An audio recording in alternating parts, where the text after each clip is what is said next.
Okay, everyone, I'd like to call to order this meeting of the Salem City Council for Monday, October 20th, 2025. Will the recorder please call the roll?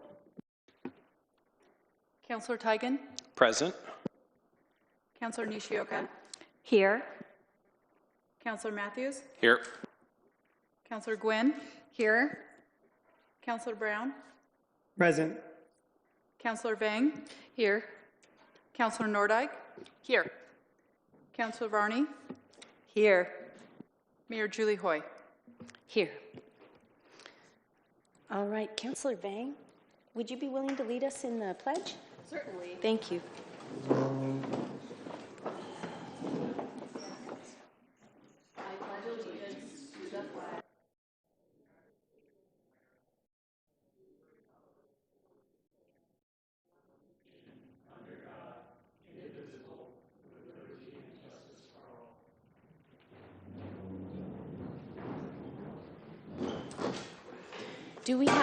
Do we have Councillor Brown yet in the meeting? Okay, great. All right, Councillor Nishioka, are there any additions or deletions to the agenda? Actually, let's approve the meeting agenda. That's what I was going to suggest. Perfect. I move to approve the special meeting agenda. Second. We have a motion and a second. Councillor, to your motion. Yes, we will be getting to hear from Salem Fire Department standards of coverage, and we're all looking forward to it. Perfect. Any other discussion on that? Will the recorder please call the roll? Councillor Tigan? Aye. Councillor Nishioka? Aye. Councillor Matthews? Aye. Councillor Gwynn? Aye. Councillor Brown? Aye. Councillor Vang? Aye. Councillor Nordyke? Aye. Councillor Varney? Aye. Mayor Julie Hoy? Aye. All right, on to the additions and deletions for the agenda. Councillor Nishioka? I've not heard that we have any, so I think we can bypass that. Perfect. Thank you. Chief Gerboth, you want to come forward? Thank you, sir.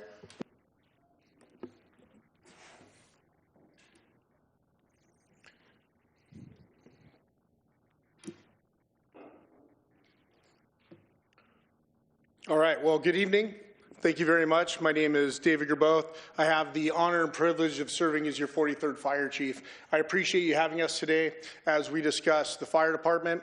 I am joined tonight by members of the command staff. If I can please introduce, we have Brian Carrera, who is our Assistant Fire Chief of Business Operations. Deputy Fire Chief Scott Lavelle, overseeing our Communications Division. Assistant Fire Chief Tig Harmon, oversees Emergency Operations. Deputy Fire Chief Cord Vonderay, overseeing training and professional development. Our Fire Marshal, Sean Mansfield, and our Deputy Fire Chief of Emergency Medical Services, Kyle Amsbury, and then our management analyst, a member of our command staff, Gina Cepeda, who is the recorder for tonight.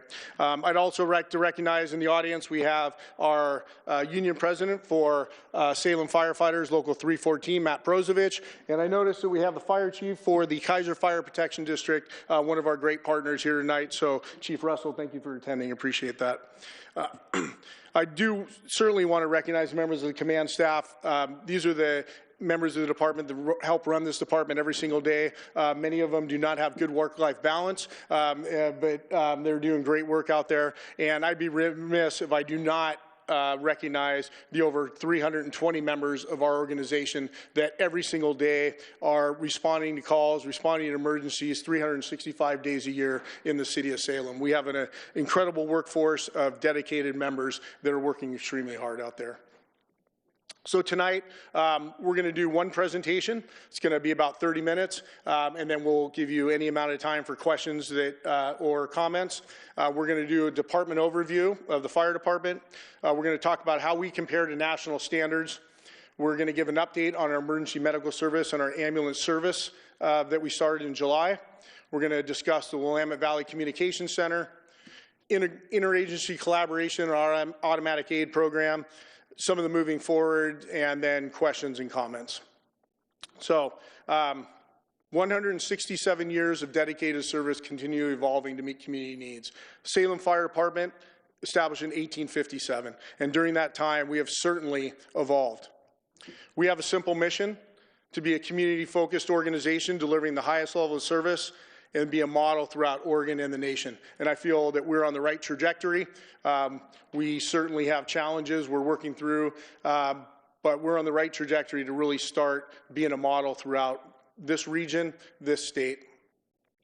Our organizational chart, just a brief overview, but 330 employees now since we've added the ambulance service, spread over 6 divisions overseen by our command staff. And the overview. The Salem Fire Department, certainly, we started with fire. We were born out of fire. It's in our name, but we are an all-hazard organization. We respond to fires. We respond to emergency medical service incidents, hazardous materials, technical rescue, wildland incidents, aircraft rescue, firefighting, water rescue. We have a SWAT medic program that we support the Salem Police Department, as well as conduct fire investigations and provide fire inspections, plan review, and public education. So what many may not know is that the City of Salem Fire Department serves not just the City of Salem. We certainly serve the 49 square miles that encompass the City of Salem. We also, through a contract, protect the Salem Suburban Fire Protection District that has 30 square miles outside of the city, mostly in south and then up to our east and west side of the city. Our operations division, I'm going to go through each of our 6 divisions first. And our operations division is really our service delivery, main service delivery division, 24/7, 365 days a year out of 11 strategically located fire stations. We have 11 fire engines, 2 ladder trucks, 2 battalion chiefs, about 9 ambulances, for a total on-duty staff of 41 firefighting personnel. We have very distinct duties and responsibilities between our engine companies and our ladder trucks. Our engine companies are really the workhorse of the fire department. They're responding first out to our single responses, our medical emergencies, some of our lower acuity calls, small fires, and our ladder trucks come for more significant incidents. Our fire engines provide that first due service on fires. They're responsible for securing water and then for locating, confining, extinguishing the fire.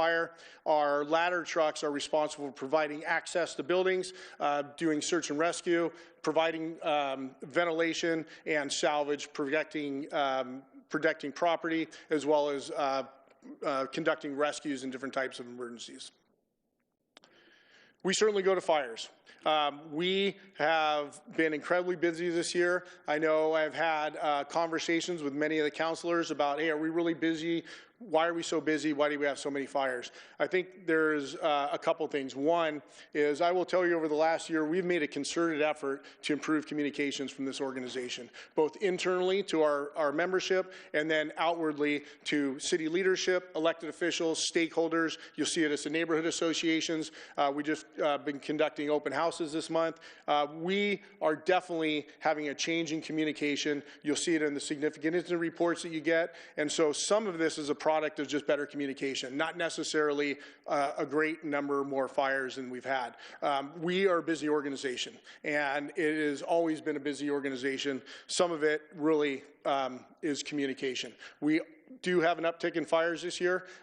We are trending higher in all of our categories, about 8% more call volume than we had in the previous year, fires included, and so there is definitely an increase, but a lot of it is communication. Medical services, so we provide medical service within our operations division. That is through both our engine companies, our truck companies, and our ambulances. Every one of our companies is staffed with advanced life support. Many times I'll get questions about why we see a fire engine that shows up at a medical emergency. And reason being is we're in a business where minutes and often seconds count. Our fire engines carry the exact same equipment and medication that an ambulance does. We can provide advanced life support care. Most oftentimes our fire engines are arriving first. They're providing that care. When our ambulances show up, we have a cohesive, collaborative approach to providing that care and then transporting the hospital. Our specialty teams. I mentioned we fight fires, we go to emergencies. We provide a vast array of service within this community. We have a technical rescue team that's responsible for trench collapses, structure collapses, over the side rescues. We have aircraft firefighting personnel and equipment that gives us the ability to have commercial air service as well as provide protection for the airport 365 days a year. We have a water rescue team that provides service on the Willamette River as well as our inland waterways. We have a hazardous materials team that is actually a regional team funded through the Oregon State Fire Marshal, and we're members of the SWAT team. As I mentioned, we provide medical care for the police department and for citizens during any SWAT incidents. To have those teams, we also have a number of specialty equipment, our hazardous materials team at the top, aircraft rescue firefighting, wildland fire specific vehicles for that threat. We have off-road vehicles and boats. Really, why do we have all this here? When you look at the capital region, we are not resource rich. We do not have the resources that the Metro has. We cannot just pull resources quickly. We know that many of these specialized emergencies, just like any calls we go to, minutes and seconds count. Without having these resources, oftentimes we'd be waiting for Portland, Clackamas, maybe Eugene, 45 minutes to an hour down the road. We have to be self-reliant, and that's why we have these specialty teams.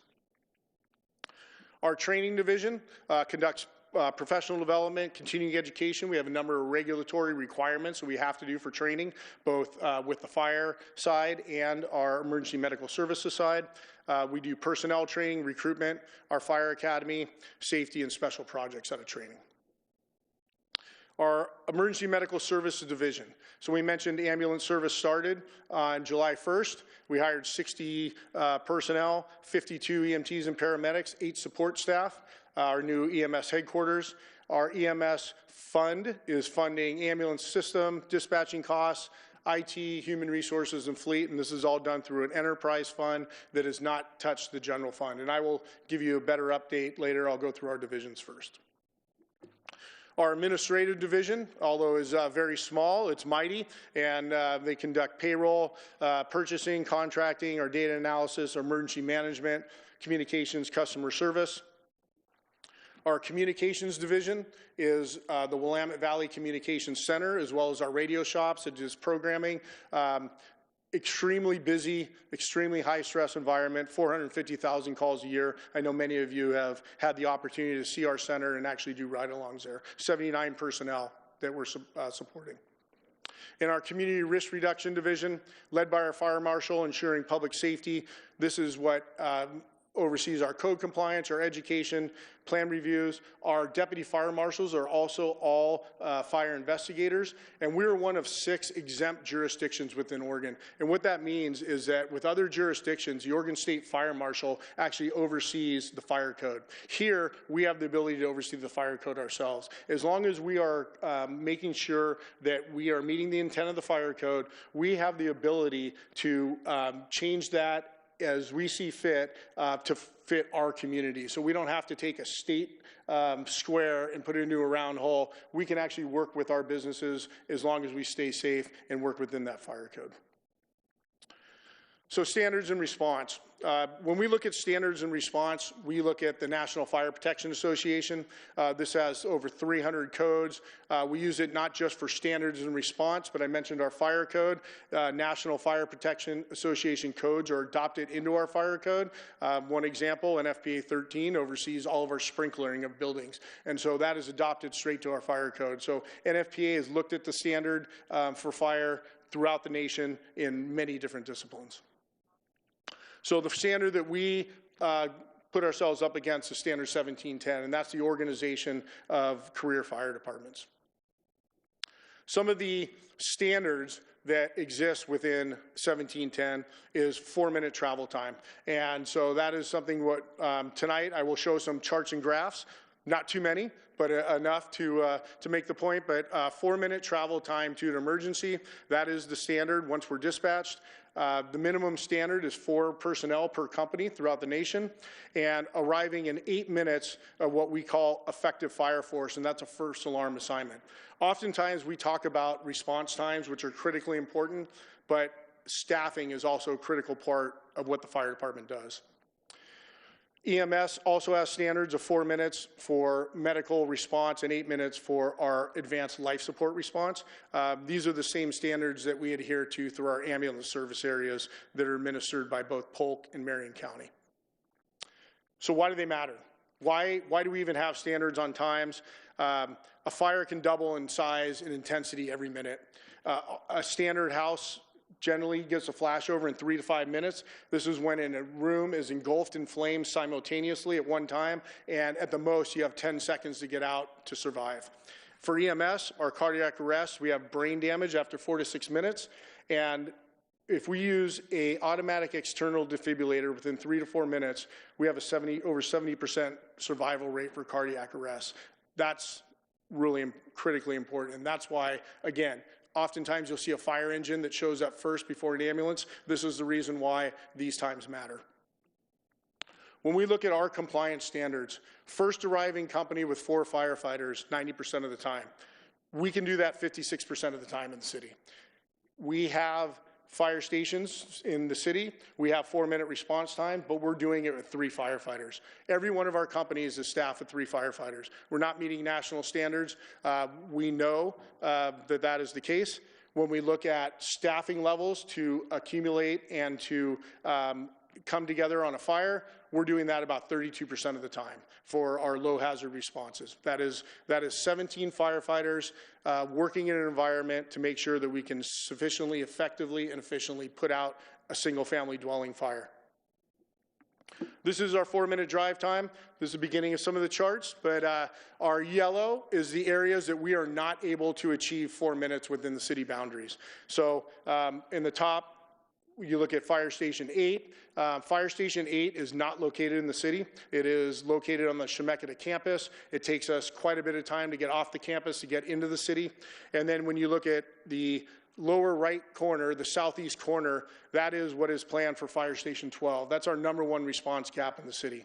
In the 2022 Safety and Livability Bond, there were $14 million has been set aside for the relocation of Fire Station 8 and the construction of Fire Station 12. So when you look at Fire Station 8 right here, and you look, Fire Station 12 is going to be down in the southeast part of the city.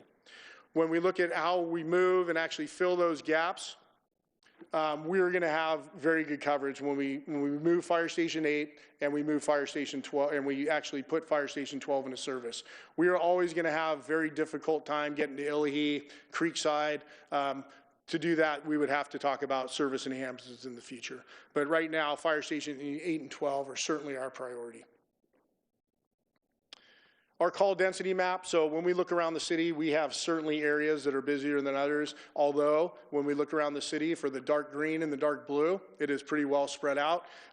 Some of the areas are of more increased call volume, has to do with social economic issues. We have many people that don't either, they need to work, they're not doing preventative care, they're using the 911 system in an emergent situation, which it should be, but they've gotten to the point where they can't take off, and so now they're using it as basically preventative treatment instead of preventative treatment. So we see that throughout the city, but when we see significant incidents, and this is not even a full map of every significant incident in 2025, but we are well spread throughout the city. Whether it's north, south, east, west, the middle of the city, our significant incidents are well spread out. And when you look at Fire Station, what should be Fire Station 12 over by the 3rd Ward, we're already having a number of significant incidents in that area.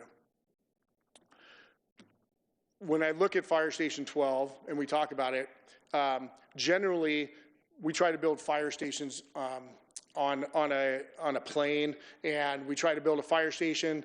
We let the community build around it so that we don't have a deficit in service. Right now in 12's area, what will be 12's area, this is not a potential. This is what's happening every day. Our largest fire of the year so far was on July 9th. That was a Turner fire. It was a vegetation fire that destroyed structures as well as 30 acres of vegetation. That was in Station 12's area. 3 hours before that fire, we had a working structure fire that day. This is a busy area. It's not one that's just potential. It has real calls that are happening every single day. Our call volume. We go back to 2011 to the staffing, our full staffing. And then we were going about 16,700 calls. Since 2011, we're over 98% increase in call volume. By the end of this year, we're going to be well over 100%. We're going to be double the call volume that we had in 2011. Why is that important? Well, 2011, we've seen a 17% increase in population. That call volume that's almost doubled. And our on-duty staffing has actually gone down 4.6%. If you take one thing out of this presentation, I hope this is one of the slides you do, that we are asking our firefighters, our EMS professionals to do twice the amount of work with less people. And that's a real stat, and that shows how busy we really are. When we talk about staffing, why it matters, Occupational Safety and Health Administration has laws that we have to adhere to. 2 in and 2 out is one of those laws. That's why 4 is a standard on a company. When we arrive on a structure fire, we cannot just go inside with 3 people. Unless we know there is a known rescue and it has to be confirmed, we can do an exception. But for us to go into a building, we can have 2 people in a building. We have to have 2 firefighters outside of the building to rescue them just in case something goes wrong. It's a law. We have to adhere to it. Most of our search and rescue, successful search and rescues, do not happen when there's a known victim. It's when we enter a building and we're doing a primary search as a result of our fire suppression efforts than when we find victims. Operational effectiveness, when we downstaffed, we used to have 4 members of our truck companies, our ladder trucks. That is the reduction in staffing. The effectiveness is not 25%. The effectiveness for many of our operations is over 100%. 2 critical tasks that our ladder trucks do is search and rescue and ventilation, both life-saving activities. One, to actually look, search and pull somebody out of a building, and the other is to remove gases, superheated smoke out of the structure to enhance both the livability and tenability of the structure and the visibility for firefighters to make an effective attack. We can't do that with 3 people. We can do one or the other. And so getting back to 4 on our ladder trucks is certainly an essential in the future. I just took a few days. It was just a few days over the past year that we completely ran out of resources in the city. There was days we had 4 structure fires in one day, 3 structure fires another day. Just last October 7th, 2 simultaneous structure fires. We have a large amount of concurrent calls. 3% of the time, we have 9 or more concurrent calls within the city. 3% of the time. We only have 13 companies. Many of those calls are multiple companies, and we run out of those resources. That's 3 hours out of 100. So once out of about every 5 days, we run out of resources in the city. It might happen for a couple minutes, it might happen for a couple hours, and then that's when we really rely on our other agencies to come and provide our service. Our unit hour utilization, we have 7 companies right now that meet the national standard for having consideration for an additional company. We have 2 more that are probably going to be there by the end of the year. What it is a picture of an organization that is at capacity. And as our call volume continues to go up and our staffing remains the same, our response percentage is going down. We can't get to all the calls in a timely manner because we're just drawn down. Our concurrent calls, we're coming farther away, and so we see our response times suffer for that. To bring us up to standards, just right now, to add 38.5 firefighters for is over $10 million a year.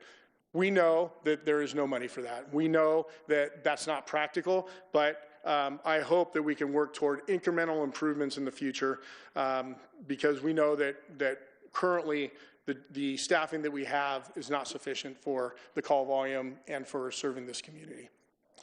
New challenges. Just as I mentioned, some of the specialty teams we had, we were all born out of fire. That's what we started. In the 40s and 50s, fire departments started adding technical rescue and heavy rescue equipment. In the 70s, we added EMS and paramedicine. In the 80s, we added hazmat as more challenges came about, the fire department often is the one that is taking those on.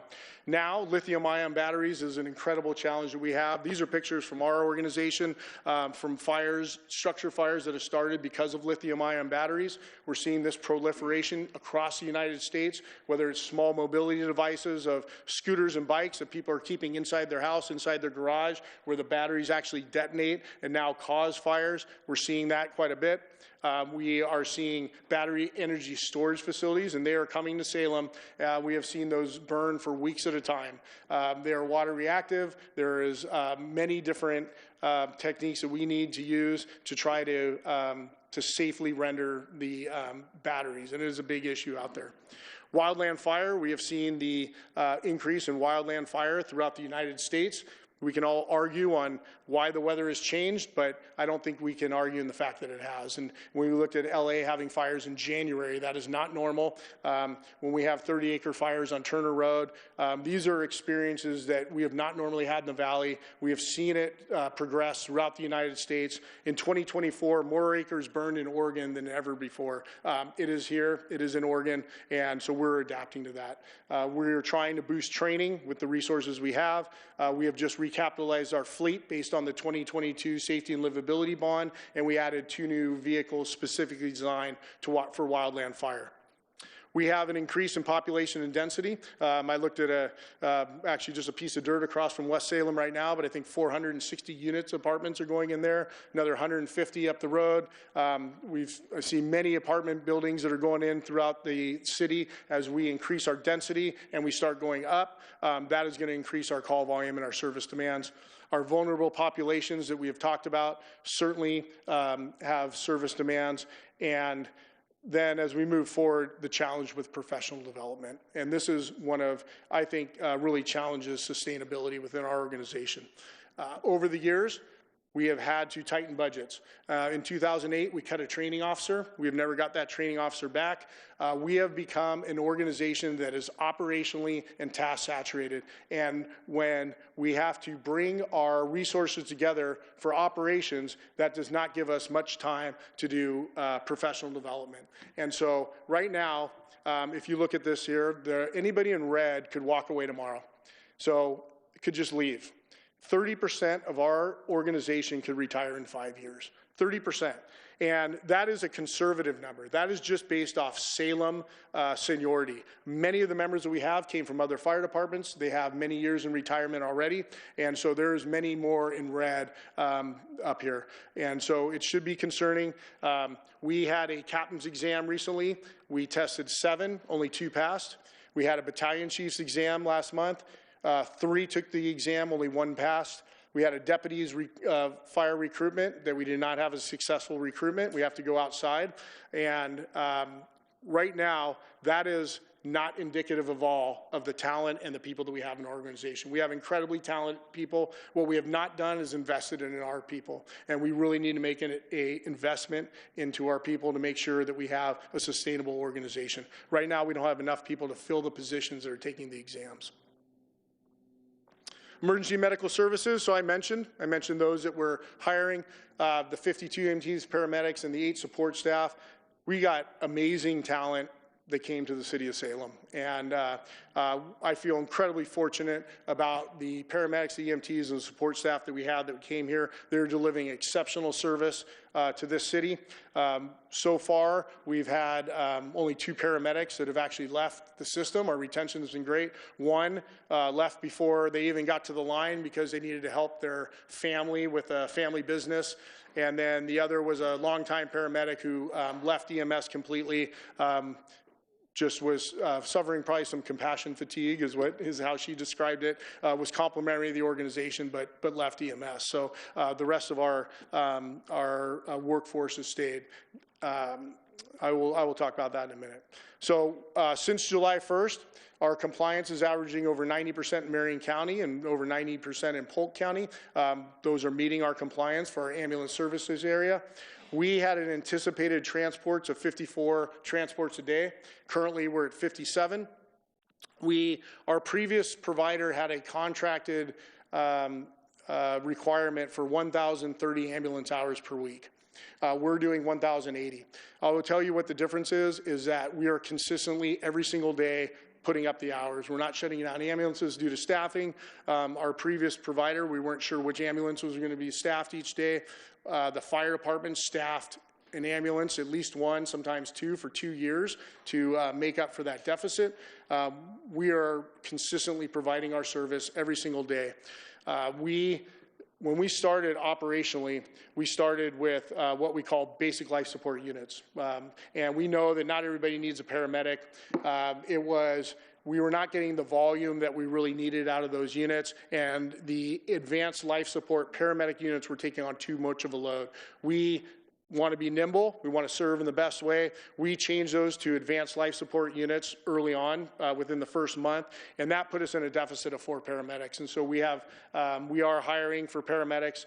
We have 3 coming out on Monday, and so what we've seen is what we talked about before the fire department took over the program, was that we were going to have consistent hours, because even if we were short on paramedics or EMTs, we have another over 160 in the fire department that can help fill these shifts. That's exactly what they're doing right now. Our firefighters are stepping up. They're providing the service to the community to make sure that we have consistent, high level of service. When we look at our payer mix, this is how we get reimbursement. We anticipating having about 80% being federal reimbursement, both in Medicare and Medicaid, and then our private insurance to be 13%. If anybody has worked in healthcare, you know that federal reimbursements are not your ideal. They are capitated rates. They're a lower level. We would prefer to have private insurance. Our federal reimbursement rate is about 10% less than we thought it was going to be, and our insurance rate is much higher. And so that bodes well for the financial health of the system. As we look at our financial performances, right now, our gross revenue is about $13.8 million against a little over $12.8 in expenses.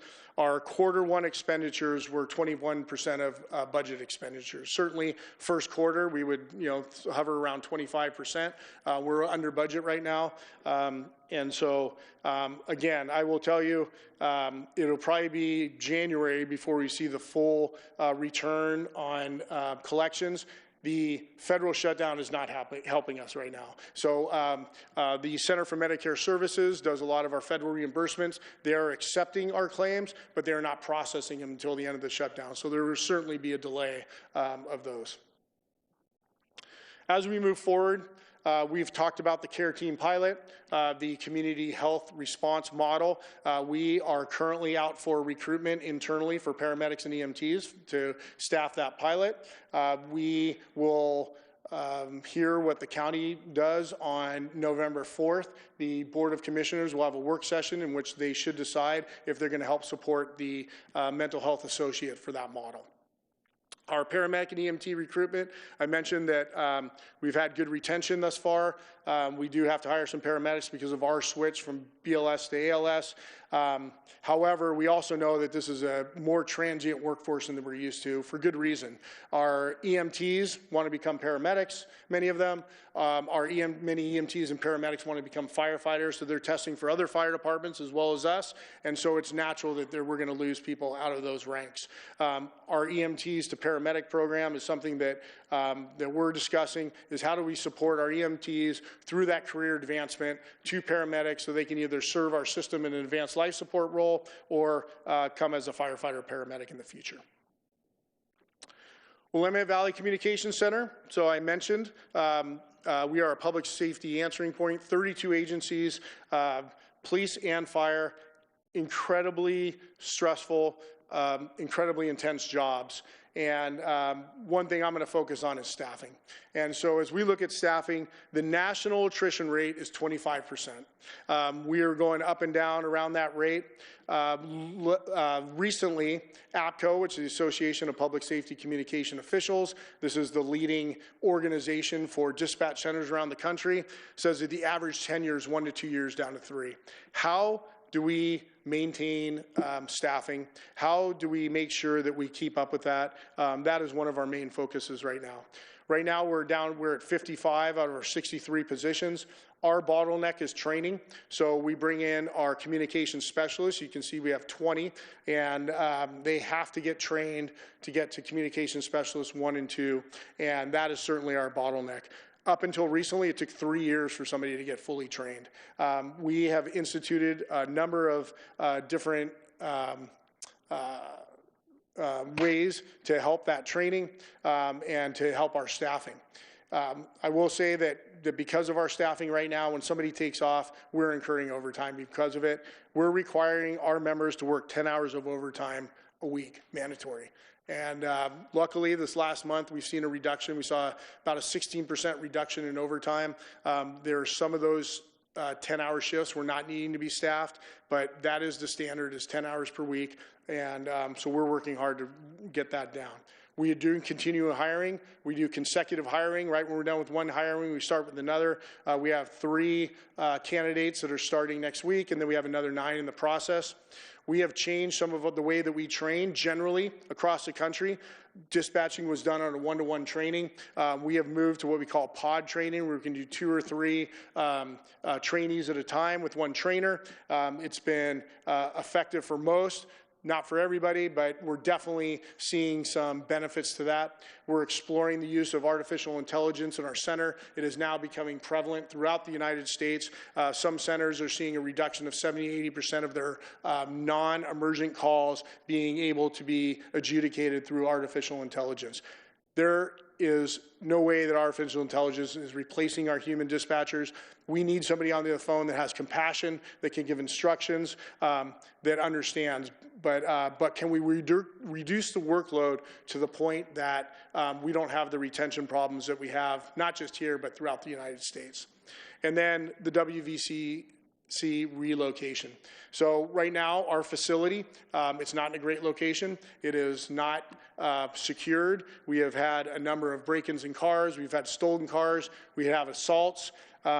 Recently, I attended an award ceremony for dispatchers in the state of Oregon, where one of our dispatchers received a life-saving award because we had somebody that assaulted an employee, broke into some cars, and was trying to break into our communications center, and he held the doors closed and protected all of our members until SPD arrived. So this definitely needs to be relocated for capacity and for safety.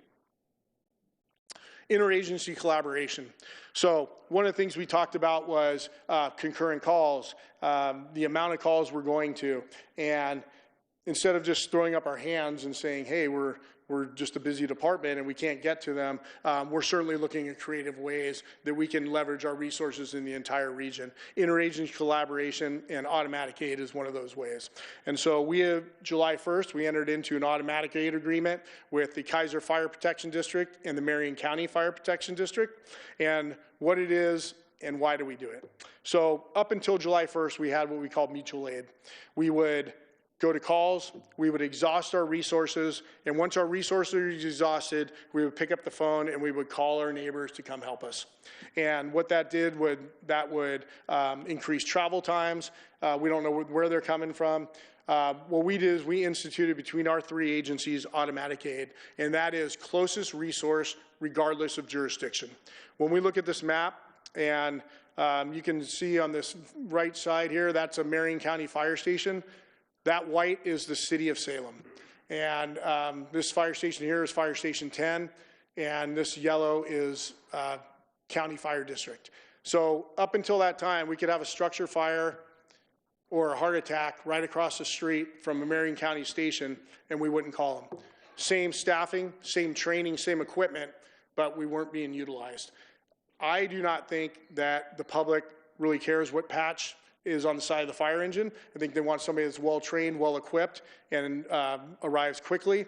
And this is what we have done, is to enter into this agreement where we're sending the closest resources regardless of jurisdiction. How is it working? So the graph at the top shows our balance between aid given and aid received. Our light blue, if you will, is our aid given, and our dark blue is our aid received. We still receive more aid than we give. However, we're very balanced between these three agencies.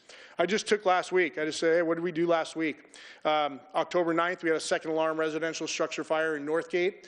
We had a Kaiser engine, a Marion County engine, and a Kaiser battalion chief that responded to that on the first alarm. On October 10th, we had a structure fire in State. If you can see the map, this is State Street. This is where the structure fire was, and this is Fire Station 10. Fire Station 10 was out on an emergency. They were committed to a call. If we would have just gone by our normal process, the next engine in may have come from Northeast, it may have come from downtown. We dispatched closest units as we did. Our first two units on arrival were both Marion County Fire Protection District, followed by Salem, all working together. The fire had already entered the attic space in a home. If you know, once fire gets in the attic, it can be incredibly detrimental. Because of the quick work on automatic aid, they were able to knock down the fire. There was damage, but it was certainly minimized because of that. And then on October 13th, we had a vehicle extrication on MLK, semi-tractor trailer, 3 critical patients immediately. That was Kaiser, Marion County, and Salem, all working together to extricate and transport 3 patients off scene in 20 minutes. Chief Russell is here tonight. I want to thank him for showing up and for having Chief Russell and Chief McMahon for having the minds to work together to really benefit all of our communities. And then areas of focus moving forward. We need to develop a strategic plan, a roadmap for enhanced service delivery. We need to invest in professional development that I mentioned, enhanced training and equipment. Our facility upgrades at Fire Station 8 and 12 absolutely need to happen. The WVCC relocation. And then I didn't even mention our training facility down the road. Our training facility, we do not have a burn, an area to burn in our training facility. It was not built as a burning facility. We are a fire department that cannot train on fires. Really. We do work with our partners in Oregon State Department of Training and Standards. We can use their facilities, and then up to Brooks and Chemeketa. It takes us way out of our response areas. It's a delay getting on and off those properties.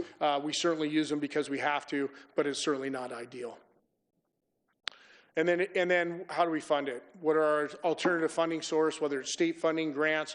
The Salem Fire Foundation, I will tell you, we work with the Salem Fire Foundation closely, knowing that there's things that we cannot pay for, and we're asking for equipment. I am happy to say that we have secured the grant to bring CPR back to schools next year, or this year actually. So the whole foundation in Corvallis helped pay for that. They donated $65,000 to the Salem Fire Foundation to make that happen.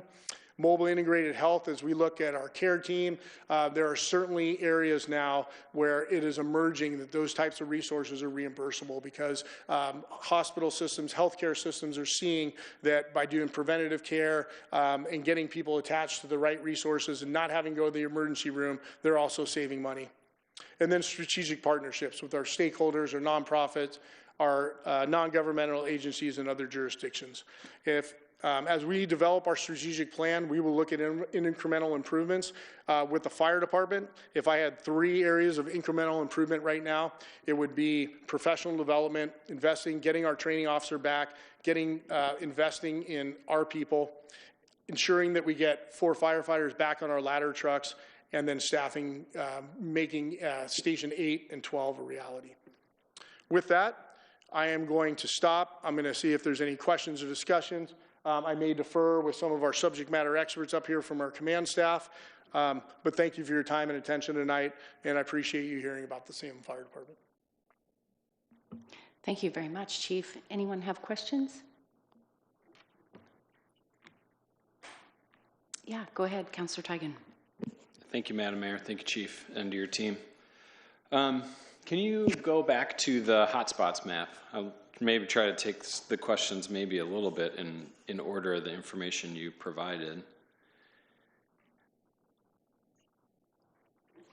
I'm curious, some of these hotspots I think we've talked a lot about as a city in terms of folks experiencing homelessness, people who use 911 as a source of primary health care.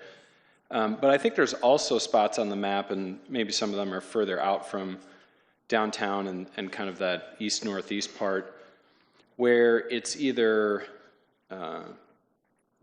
folks who, retirement homes, for lack of a better term, public supportive housing. Can you talk about how when things get located, structures, that there's just like certain communities that get built that also have maybe an outsized impact on the map? Yeah, that is true. So when we look at a lot of those blue dots out there, there are several different reasons. I will tell you, when you look at what is what will be Station 12's area over here, there is a couple large trailer parks there, right? So we have senior community. So we have an aging senior community there that generates a lot of emergency calls. On the south side, we do have a number of care homes that generate a lot of calls. And then same with Northeast. We have a number of care homes up in the Northeast. As far as, was the question like, how do we decide where they go, or? Yeah, if I could just, when land use decisions come to the city council or now to the planning commission, oftentimes the school district has to say, okay, this is how many students we think would be if this apartment building was built. And I think sometimes the fire marshal has to make some sort of determination about the health of the building, but I'm not quite sure that this kind of information is made public in part of that land use decision process, where if we add a senior community within the unbuilt area of Fire Station 12, there won't be anybody there to respond to the calls. Or if we build a permanent, supportive housing complex somewhere in the response area of a very busy fire station, it's just going to make life very difficult for that fire station. So I'm sort of curious, A, am I missing that? Does that analysis happen? Or B, that analysis just doesn't happen? I'll have our fire marshal come up and speak to that directly. But we are generally, we're concerned about the code. And does it meet code? Does it meet the legal requirements and zoning for those particular developments? And as we know, there's a lot of state law now that is governing housing that is taken out of the city's responsibility. I will tell you, there are many moves on how to change fire code, change building code to increase affordable housing. I think some of those are certainly coming to Planning Commission, and we have had some discussions about that. And I would say the way things are built certainly is our responsibility, and we do weigh in on that. Would you like to add to that? You did a great job. Okay. All right, buddy. I can add to Go that. ahead, please. The very short answer is, at this point, the fire code does not really take into consideration the response times of the fire department's capabilities. So at this point, no, short answer. I guess my question, though, is at what point do you learn that there's going to be a new, influx of calls or something like that? Oh, it gets built, and like, oh, here come the calls. Or is there any communication happening internal to the city from the planning department saying, or from Salem Housing Authority saying, hey, we're going to have a new, a permanent supportive housing complex within the response area of Station 8? We work very closely with the planning department, so the information is known, and then it ultimately just trickles down to the response capabilities of what we can do. Okay, thanks. I will tell you, we've been working very closely because I've been asking about the number of units that I've seen getting built and that we have planned that are coming. And obviously, housing stock is a huge emphasis, and it needs to be affordable housing. But this is why we're doing these presentations, is because there needs to be an awareness that as all this comes, service delivery is certainly going to be affected by that. And as we keep adding, without adding resources, it's a detriment to that. Councilor Nishioka, did you have something? Yes, thank you. While I really appreciate Councilor Tigan's questions, that leads me to wonder, we're already talking about what is needed, 8 and 12, we need to do that. How far out into the future are you also looking? in the sense of we keep hearing that we're going to have huge growth in Salem. So not only talking about housing, but having more fire stations available for them. Are you already beginning to look at what comes next after that? So next We 5 absolutely years. have, and that's where a strategic plan, getting a new strategic plan, bringing the community together, all those stakeholders, to really put that onto paper, to have a roadmap as we move forward. Thank you. Councillor Varney? Thank you very much. Great presentation. Of course, I have the data questions. Please. One of the things I wanted to ask is the types of calls. And this one isn't specifically, I guess, a data, but which types of calls do ambulances go to first before fire trucks? I'm thinking about the triage when the call comes in and how that works out. For instance, an assist versus a different call, for example. I'm just wondering, do the ambulances go to those first? I mean, that's one question. And then second of all, do your data analysts have the ability on your call maps, et cetera, to separate things out by call type? I'll second first. Okay. We absolutely do. We can analyze by call type. We are becoming a data-informed agency, and we are really looking at a lot of data. I will tell you, when you ask how do we decide to send an ambulance versus a fire engine or both, it comes down to a couple different things. One is the location of the call and the type of facility we're going to. If we're going to a assisted care facility, for example, that has nurses, that has advanced care, then they should, by their license, be providing a level of medical care that we should not have to send a fire engine to for a certain call type. But there are certain call types we're always going to send a fire engine to. For example, cardiac arrest. Cardiac arrest is a very labor-intensive operation. You need at least 6 people to do it correctly. We only have 3 on our engine and 2 on an ambulance, so we send 2 engines and an ambulance to every one of our cardiac arrests. That's an example of having insufficient staffing, is we have to take 2 companies out of service. Normally, we would only take 1 company. We have looked at being data informed. We have really drilled down on the data to see when do we really need a fire engine to be there, right? And so we've gone back years and looked at these call types, these calls locations. In 2022, we sent a fire engine on 98% of our medical emergencies. In 23 and 24, we were about 97%. Starting July 1st, we did an overhaul of our triage system, and our fire engines now go to about 65% of our medical calls. We have really used the data to see exactly, are we sending the right resources to the right place at the right time, trying to preserve those precious resources, knowing they're already thinly staffed, and that is a result of data, is that dramatic decrease in the amount of fire engines that were going to medical calls.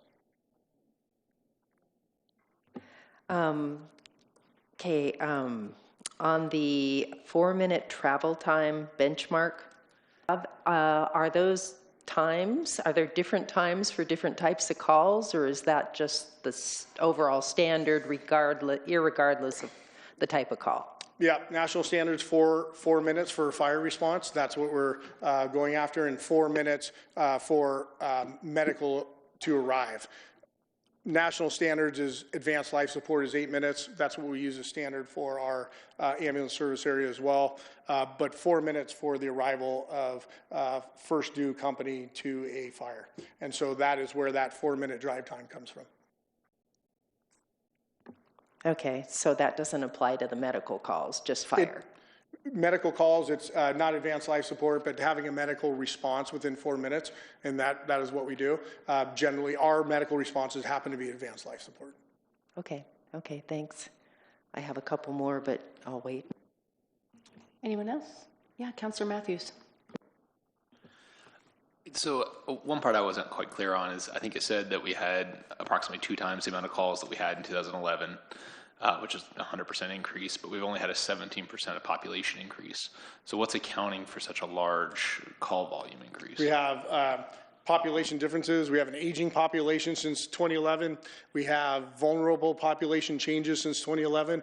I think talking to people that have been here much longer than I have, we have seen a shift in some of our population that we serve downtown and northeast, all over the city. We did not have this large of an unhoused population previously. That accounts for, well, I'll just go back a little bit. That's one of the things we're trying to account for, right? And we did not keep any stats on homeless response until April of this year. And we began, since April, we began counting to see what is our service demands. 17% of our total call volume is for our unhoused community. And so that's significant. When we look at Station 1, they're averaging 33% of their call volume is to our unhoused community, right? And so we are seeing those demographic shifts over since 2011 that have caused those exponential increases that outpace population. Councillor Nordyke? Sure. I'd just like to know, how do we know that you're engaging with unsheltered persons? How are you documenting that in real time? And where could we find that data? As I understand it, there might be an internal facing database or other document, but I think there's a lot of other residents they're always asking me and probably asking my peers, who is responding to these individuals and how are we helping them? Yeah, well, who's responding to is our ambulance and our engine companies. And so we have what we call a patient care report. We do a patient care report on every person that we contact. And one of the fields that is mandatory to fill out is whether somebody is unhoused or not. And so we track that on every call that we go to. As far as publicly facing, I agree with you. We're in the midst of adding some public facing data as we become I must have done that, I don't know, data informed agency. We are looking at how do we display data, how do we do clean data, making sure it's right before that we post it out there. But you will see some increases to publicly facing data. Just as we increased our communication, you will see an increase to public and safety data. Councillor Tigan? Thank you, Madam Mayor. Just to follow up on Councillor Matthews' question. So 17% growth in population, 100% growth in calls. Often my question is this a Salem thing or is this a national thing that Salem is experiencing like every other city? So if you were to track with our sister cities, are they also experiencing sort of a beyond population growth increase in call volume? Yes, and when we look at comparative cities, right? We meet every month with the fire chiefs from the largest 7 cities in the state. Some have very similar demographics. Gresham is a good one. Eugene, very similar. Hillsborough, not so much. It's one of the largest cities, but you have a different demographic there. When you look at some of those other cities, they have seen the same exponential growth that we have due to those socioeconomic issues.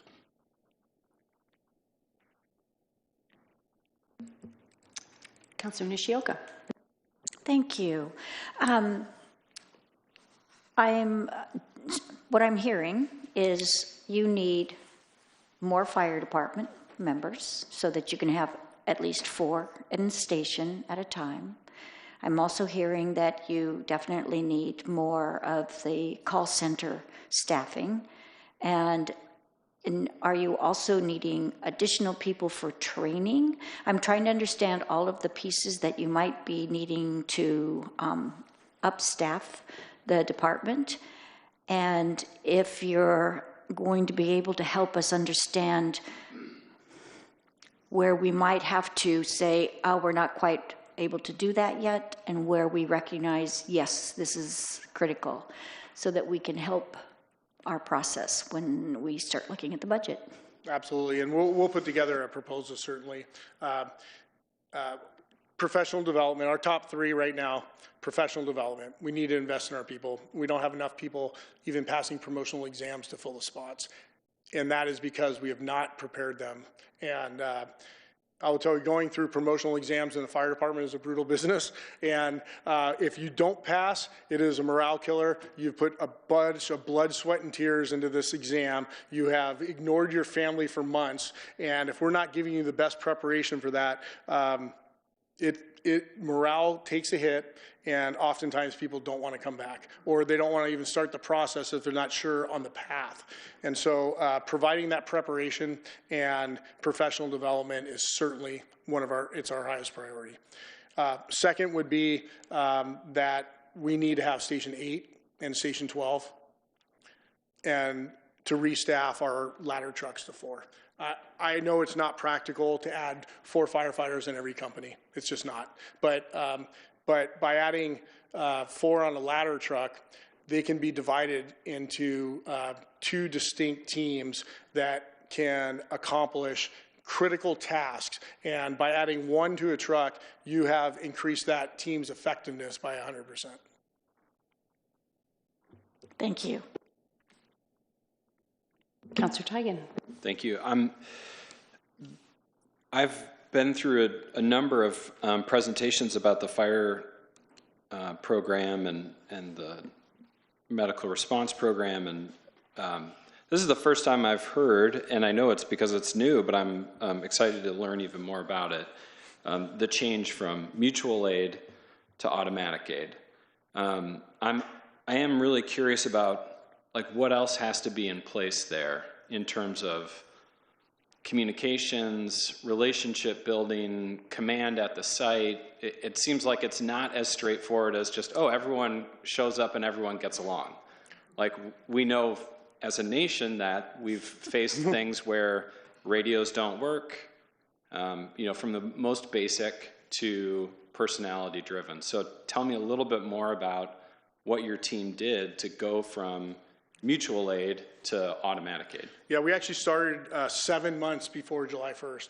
We entered into conversations and we decided, okay, we're going to do it. If we're going to do this, when are we going to do it? July 1st, that's a good date. That's when we take over ambulance service.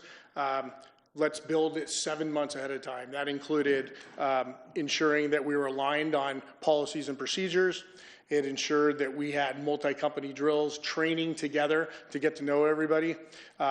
We made sure that our radio procedures are the same. We have a benefit of being dispatched out of the same area.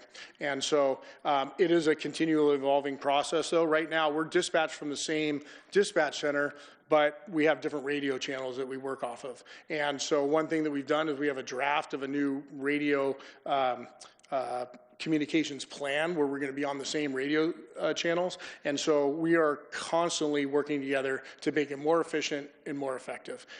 It's not perfect, for sure. Is there personalities? Believe it or not, there's egos in the fire service sometimes. It's crazy, but I will tell you, I think we can merge with Kaiser tomorrow and deliver an exceptional service, and we are seeing that. And so it is definitely a work in progress. But when the bell goes off and we show up at these emergencies, everybody is working together. Everybody knows their job, and everybody is fiercely dedicated.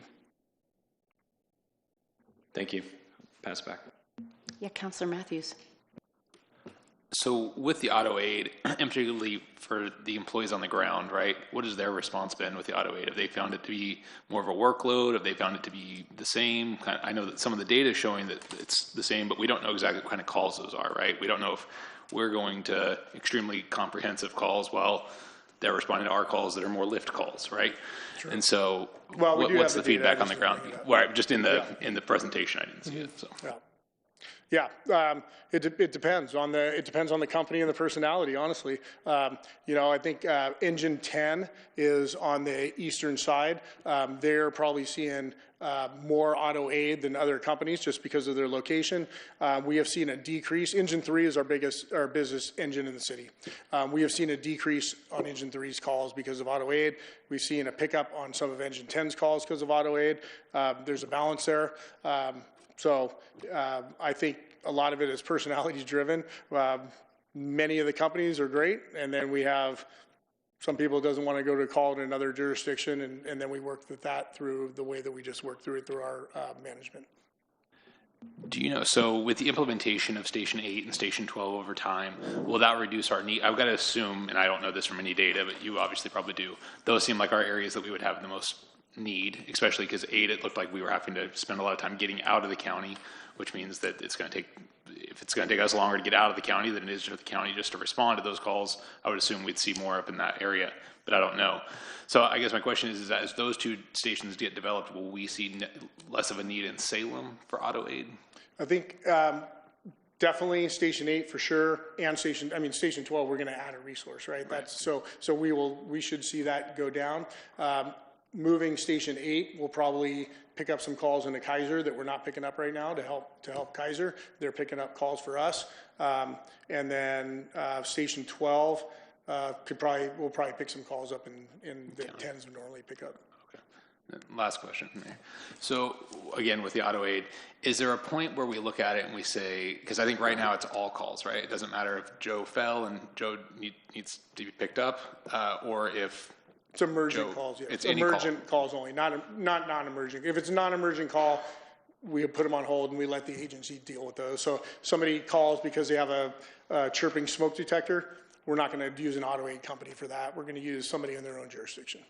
Okay, so anything that would be like a fall or anything that wasn't a quote-unquote emergent, it was just needing to be picked up, those would wait for their correct. Actual... Emergent calls are what we're doing. Okay, so at this time it's just, is that level 1? Is that what you guys call it? Yes, correct. Level 1. Okay, so just level 1 calls are actually getting the auto. Level 1 medical emergencies, and then fires, right. Rescues. Got it, okay. Chief, I have a question. Yes, when you spoke about certain people in certain jurisdictions not wanting to go into a different jurisdiction, is there a reason for that? Is there more paperwork or? No, I think we just probably have some human factors. You know, somebody didn't want to come to Salem that day, or they're certainly humans. We deal with humans all the time. Until the robots come, we're probably going to deal with the humans. But overall, 99. I would ask if well, certainly this is not my forum. I could ask Chief Russell to come up and what his experience has been from his organization. I think overwhelmingly it's positive, but there's always going to be issues. The organization I came from, we did auto aid with 17 different organizations, 17 different fire departments, and you know what? Some was great, and some just wasn't great. And here, I think overwhelmingly it's positive. That's good news for the whole valley. Thank you, sir. Also, to Councillor Matthews' questions, is there alternative transportation available for a non-emergent call, like helping someone up off the floor or that kind of thing? Ideally, if it's not emergent, we're hopefully not transporting them at all. Some of it, like a lift assist, which is I think what you're referring to. If somebody fell, they need help. That's simply what it is. We go, we help lift somebody back into bed, back into a chair. We certainly provide a medical assessment, but many times those are not injuries. There's somebody that fell for whatever reason. We can help them, and they do not necessitate a transport to the emergency room. Thank you. Anyone else? Yeah, Councillor Varney. Thank you. Wow, I mean, this is all amazing information. You guys are just really amazing. Well, the 320 people that are doing this job every day are. These guys are pretty good. They are. But the 320 that are out there every day that are actually putting fires out and taking people to the hospital, those are absolutely doing an amazing job. I agree. Well, I know. I'm just... wow. And then there are the folks at the call center, and I'm concerned about the overtime, the stress, the burnout, having to make those decisions, and et cetera, when you're exhausted.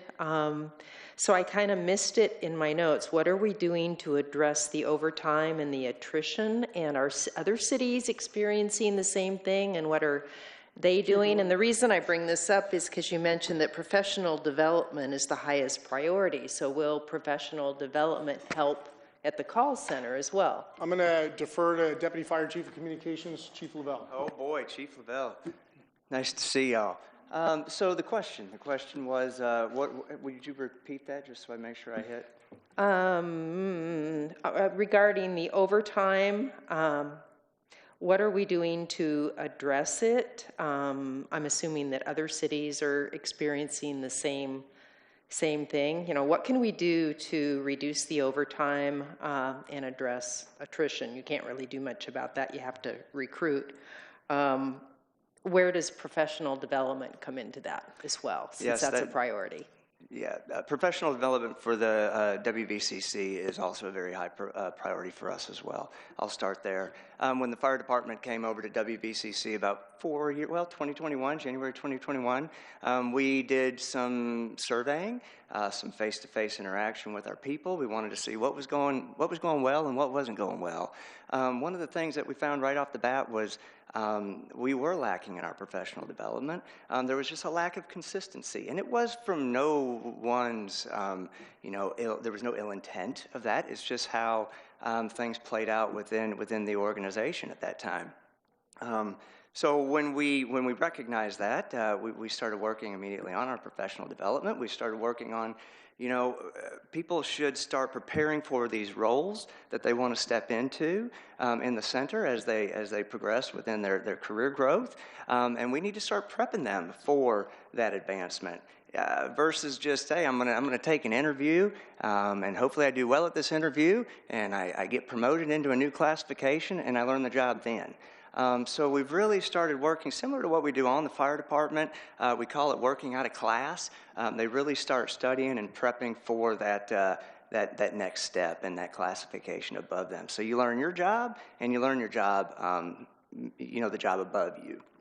So that's definitely still a priority for us. We have the same issues that we're experiencing. I mean, we're all one department. We're all the fire department, right? But within the communications division, we're experiencing the same issues as we are on the operational side of the house. And with that being said, we've got people that are stepping up to take the test, and they're just not prepared. So we're really working on the knowledge, skills, and abilities of our members. They've got the experience. We're the second busiest call, 911 center PSAP in the state. So they've got experience. It's just that we've got to help them get to the next level.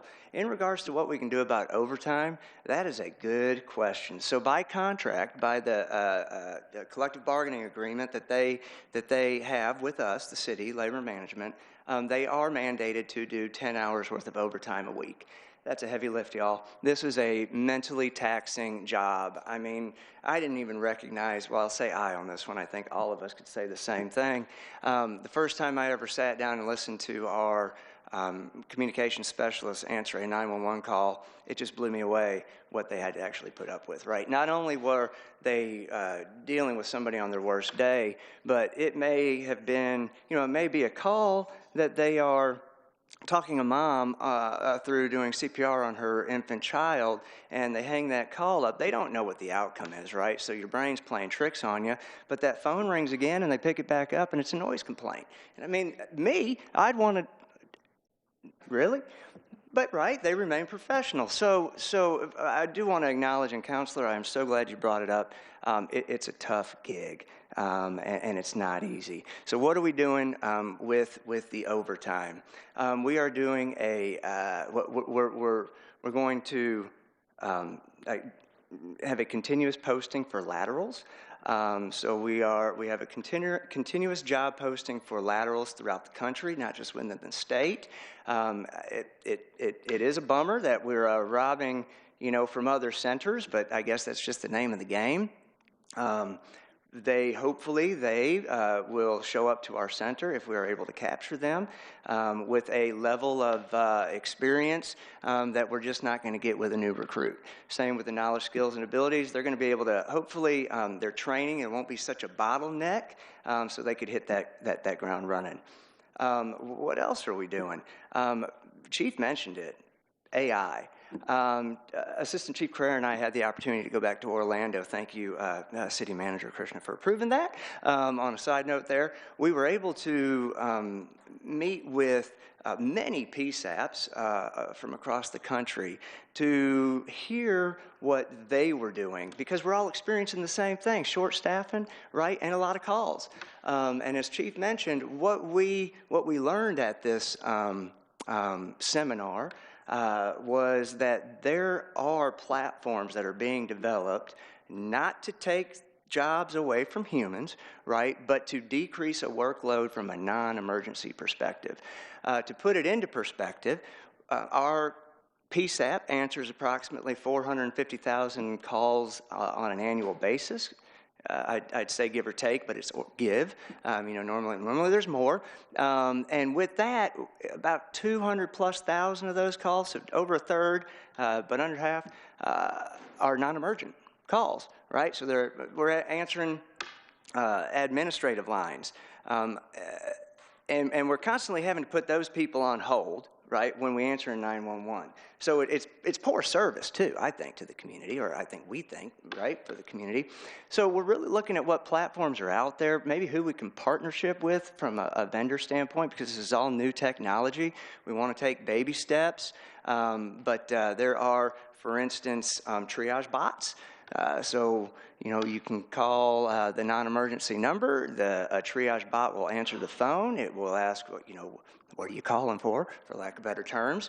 And it will just take you down a path of, hey, maybe I'm going to point you to a phone tree at a police department, or maybe we're going to go to your 311 site, which we don't have yet, but we're going to look at implementing that too, which is more for, I'm looking, how do I get my car towed? Or everything comes through the PSAP center. So, lateral hires, we're really looking, to answer your question, just a recap, those lateral hires, we really want to push for lateral hiring.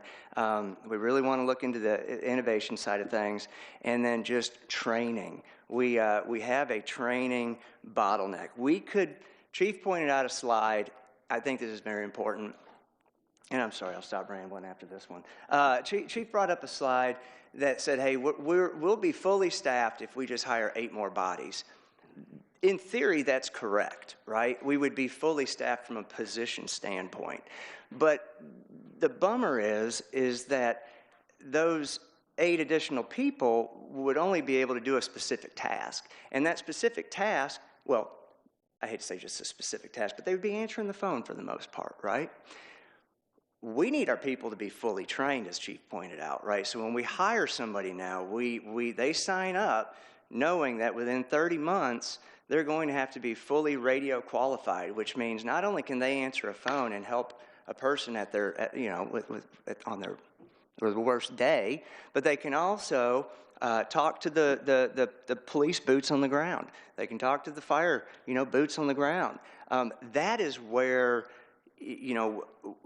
getting fully staffed at the classification level, right? The fully radio qualified level, if that makes sense. So that's what we're trying to do, a few of the things, Councilor Varney. Just one more thing. So that makes me wonder, what are the minimum qualifications? If I want to go out and talk to folks in high school, et cetera, what should they expect? Do you want a job? So, yeah. Kidding, but not. No, they're very, very minimal MQs.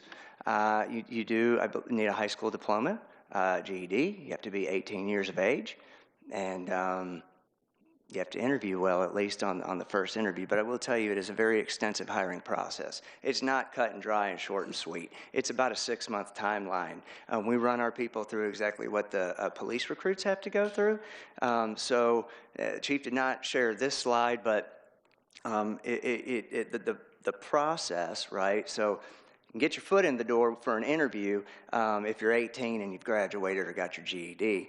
If you're lucky enough to pass that initial interview stage, though, we're going to make you show up. We want you to do a ride along just to ensure that, hey, this is for you. This is for you. You got to pass a critical test. Critical test is more of an aptitude test. Okay, so there's those. If you pass that first interview, then we're going to bring in, the background investigators are going to give you an integrity test, so that we want to make sure that we're hiring, some honest, hardworking people. So integrity test, and as long as there's no disqualifiers after that integrity test, they're going to sit down same day and they're going to take a pre-psych test. After that pre-psych, we have an internal committee that meets to ensure that, hey, if there are any mandatory disqualifiers, we can disqualify them at that time. If there are possible disqualifiers, we can just discuss those. Usually we'll pass people through. The next portion of the hiring process is you go into a full background, which is 4 to 6 weeks. They really dig in deep. And then if you pass that, you go to a full psych test. That could be about another 4 or 6 weeks that it takes. Every fire department, police department, PSAP, and the state are required by the state to give psych tests. So it's tough to get a slot at a psych doctor. And if you pass that, they say, yep, you're good. You take a hearing, vision, and a drug test. So does that sound? Come on. Maybe don't tell all those things to the kids. That's right. That's right. That's right. Yeah. Councilor Nishioka. Thank you. Thank you for all that great. I did not mean to steal your spot, Chief. I really didn't. Again, talking about the call center, though, you mentioned that it's the busiest one in the state. Second busiest. Second busiest. At times the third. Depends on the year. But you also do cover quite a wide area. Yes. Maybe you could review the area that you're covering. And we also, I think all of us know that Salem Hospital is the busiest emergency room from north of San Francisco. It's amazing. I'm first off thinking, is there any correlation? And then secondly, is there opportunities where maybe some of the territory that you have might need to be readjusted or expanded? I guess I'm just wondering again, sort of looking to the future. Yes. So a quick recap, we provide a service for 32 user agencies. That's police, fire, and EMS. 19 of those are fire and EMS, and 13 are law. That math is correct? 19 and 13. We cover an area from the Cascades to the Pacific Ocean, so Marion, Polk, and Lincoln County. We do share with Marion County with another PSAP, our partners up in Woodburn, Metcom. In regards to Polk County, we are the lone PSAP that services Polk County, and then we share Lincoln County. There's one center. Lincoln City has their own dispatch center. They actually are signed into an agreement where we share our computer-aided dispatch system with them. You asked a question in regards to thoughts of expansion, or that's a really good question that, right now, Counselor, I think we're really focused on our members, right? That professional development, that work-life balance that they really don't have right now, and focused on obviously relocating our center to a secure center, to a safe center, so our people are not showing up to work in fear. To answer your question on, my thoughts, I don't know if I'd really want to go on record with my thoughts. I think we're doing a pretty good job down the road. For growth, I definitely think that is all on, we are focused on growth, which I think would come into play as we have further our talks with the PSAP relocation. Thank you. Yes. Councilor Tigan. Yeah, thank you. This is for Chief Gerboth, or maybe just, sorry. Or maybe just using the work session format here to have the conversation with the council too, just in terms of hearing Councilor Nishioka kind of confirm the things that your team has seen as high priorities for us to consider, adding back the training officer position, making Station 12 a reality, and the relocation of Station 8, fully staffing the ladders. I kind of want to connect a couple things that you said throughout your presentation, and really just kind of for the benefit of conversation. The change from mutual aid to automatic aid, and then this idea that starting July 1st, we would see a significant decrease in the amount of fire engines headed to medical calls, going from 97% to 65%. I think one of the things that's a little bit tricky about making your organization more efficient is that it doesn't lead to budget savings, right? You always have your 41 people on. But I do think changes like this are really important for building trust within the community. Because even if the regular person or your average counselor doesn't, I'm not a emergency response expert. I can't make calls about why you do one thing operationally versus another. It's not my training. But something about, fire trucks crossing paths, one going this way and another going that way doesn't make sense to people. And dispatching a whole bunch of trucks to a simple medical call doesn't make sense to people. And I know that because for the 8 years I was on budget committee and the time I've spent here on city council, people say that to us all the time. This doesn't make sense. And so I think these changes that we've heard about tonight are the first time I've heard this sort of change happening within the fire department since I've been in a position like this since 2017. And to me, they're really significant. And I think it's something we can take right to the community and say, this is a bit of a trust building exercise, because even though this doesn't save the fire department any money, it demonstrates, hey, we're doing everything we can with the money we're given. The next part of that statement is we need more money. But if we weren't making efforts like this, it'd be much more difficult for the city council to turn and ask the community for additional resources. So I really want to thank you and your team for the leadership it took to make this kind of thing happen, because to make Fire Station 12 a reality, to put 4 fire personnel on each one of those ladder trucks to get your training officer back, we're going to have to continue to build that trust with the community, and these are great efforts. So I just want to acknowledge that and share that sentiment with the rest of the council. Thank you, Councilor Teigen. You took the words right out of my mouth. And City Manager Numbery. Thank you, Mayor. I know DC Lavelle talked about the training on the AI. So for the record, out-of-state travel is still frozen for cost savings. I made an exception to this training because of the ROI. So I'm so glad that we are advancing AI in the fire department for more efficiencies, but no pressure. But I am sure we will see the ROI on this soon. So thank you. That's great. Anyone else? Yeah, Councilor Nishio.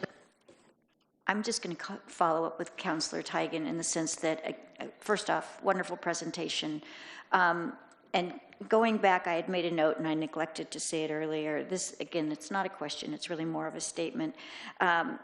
With your increased communications, your new community outreach, I want to say, with having open houses at the fire stations and doing so those kind of things, I think that not only does it build trust for our community, but I think it then helps them think about what they can do to support emergency needs. And this kind of gets down into Carrera's area in the sense of CERT. So the more involvement, the more encouragement, the more willingness that you are demonstrating to understand what the department does, I think it enables the community to say, wow, I want to be part of this, and then also potentially be more prepared for emergencies. So thank you very much. Well, if I can, I'll thank the mayor too for leading the way of taking our CERT class. We have had a CERT table at every one of our open houses, and we've seen a dramatic increase in that participation. It is critical, certainly building resiliency within all of our communities. Thank you, Mayor. Thank you, Chief. Yeah, that's been a wonderful experience, actually, and you've got great trainers for that, and they are all volunteer. So they're doing an excellent job. Again, the same things in my notes between Councillor Tigan and Councillor Nishioka. Greater communications, bringing on the ambulance service, I think was huge. I remember the meeting with the data analysts, the first meeting we had when they came on board, and we all thought, oh, good, we've got these folks. I assume they're still hard at it, and they're the ones coming up with this information, which is great. The open houses have really been awesome. I've seen the people come out to see what you guys do and be in the station if anyone hasn't had an opportunity to do that. Fire Station 10. Fire Station 10 on Saturday from 10 to 2. That'll be our fourth and final one for Fire Prevention Month. Yeah, parking might be an issue there, I heard. We got kind of a big parking lot. We'll see. We'll make it work. Okay. Well, I'm looking forward to that. Does anyone have anything else for the chief or anyone else here? Fantastic presentation. Thank you. Thank you for your time and thank you for your support. You make us all proud. Thank you very much. All right. If there's nothing further, ladies and gentlemen, we are adjourned.